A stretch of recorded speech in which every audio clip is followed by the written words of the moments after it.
Hey guys, welcome to the channel. It's the Eradicator, and in this video we'll talk about future gameplay for Star Citizen, gameplay that is coming up really soon, and the potential for gameplay coming up in future patches as well. So, from the latest episode of Inside Star Citizen, we just learned that we're not just going to have illegal delivery missions, which also sound pretty cool. I mean, there were some really unexpected announcements over there.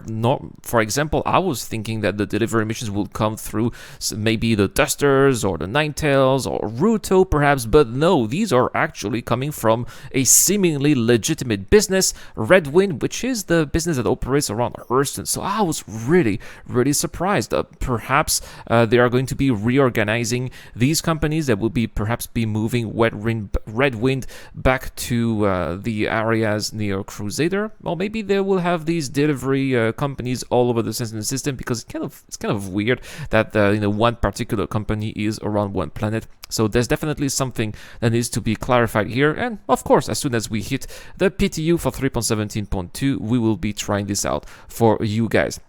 So you go through Red Wind, you do a couple of legit missions, and then after some point they're going to be giving you a shady mission, which is going to be opening the path for the illegal missions. I like that very much. I love the idea that perhaps we're going to have specific rewards for these missions. What kind of specific rewards, that remains to be unknown. I would love to have, armor or loot that would not be accessible anywhere else. Special skin, maybe, perhaps, that would also be very nice. Perhaps ammunitions or weapons too, but that would be a bit strange, because why would you have weapons for delivery jobs? But anyway, this is just the beginning, we were told by Dan Truffin, and hopefully we're gonna have more of these missions in the future. I'm thinking of the interplanetary missions. We haven't seen the interplanetary missions for a very long time. Taking a box from one planet to another has a ton of potential. In the past, there were multi-deliveries from one planet to another as well, and it was a great way to make a ton of money, stack those missions.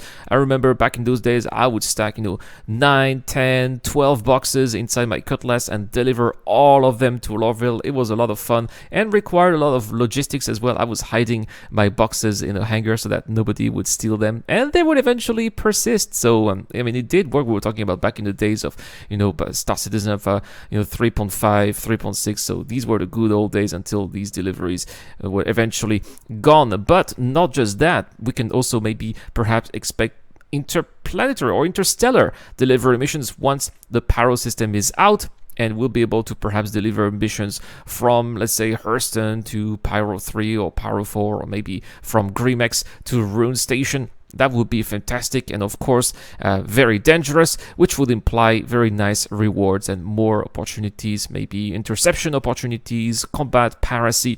The possibilities are pretty much endless, and what we're going to be seeing here is just the beginning of this work in 3.17.2. Next, we are going to have brand new combat beacons, and that is also wonderful, because, well, the combat beacons have been pretty much the same for a very long time.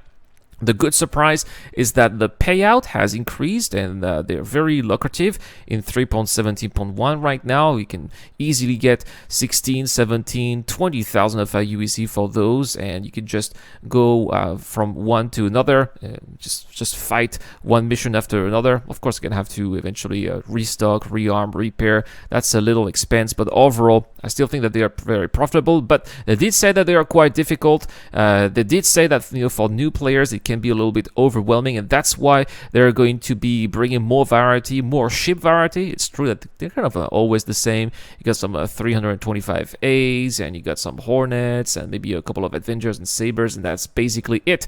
Hopefully we're gonna have Scorpiuses. Yeah, that would be great to see those in game as well, or maybe other vehicles that need to be saved. Mercury Star Runners, Reclaimers.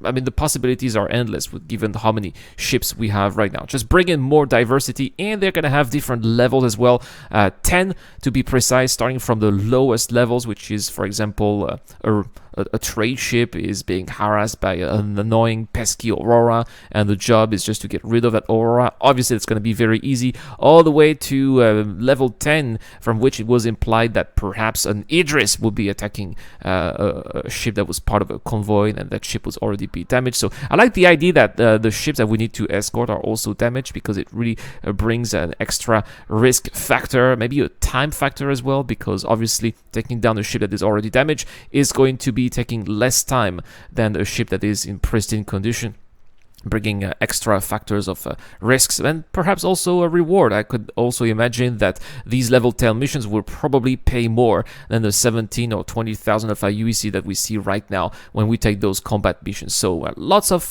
different gameplay perspective. These missions, apparently they've been working on those missions for a very long time, and they were designed by a new developer. So whoever it was, well, welcome to Cloud Imperial Games. They did say also that there will be eventually more missions made with those combat missions, and these combat missions will be so the way you will be progressing throughout the ranks will be made through reputation. So that's again another application with the reputation system, which seems to be growing ever more patch after patch. So I mean, who knows what is the future for this reputation for the reputation system. Anyway guys, I'm really excited about those combat missions, and definitely being a combat player myself, I will be trying those. I would love to see also some combat beacons with with FPS. That's also something that I mean, so far it's only in space, but there's nothing preventing CIG from maybe there's going to be a ground vehicle being harassed by other ground vehicles, or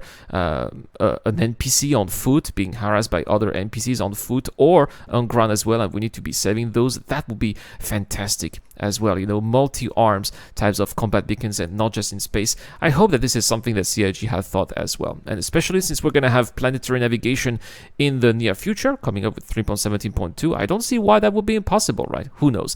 Anyway, that's all I had to say for the upcoming gameplay that is going to be coming up in 3.17.2. Thank you so much for watching. Let me know in the comment section down below, guys, how you are excited about these new missions, and if you are going to be taking part of those or not. A big shout out to everybody who's been supporting the channel. Thank you so much, guys. If you like this kind of content, please help me out with the YouTube algorithm. Like the video and also subscribe for daily Star Citizen content. Tomorrow we will have the giveaway video for the month of May and the announcement for the month of June, so stay tuned to the channel. Thank you so much to Dr. Fabin, Eric Owen, Captain Steak, Geek Citizen, and Eric Owen. It's the Eradicator. Thank you so much for watching. I will see you guys later.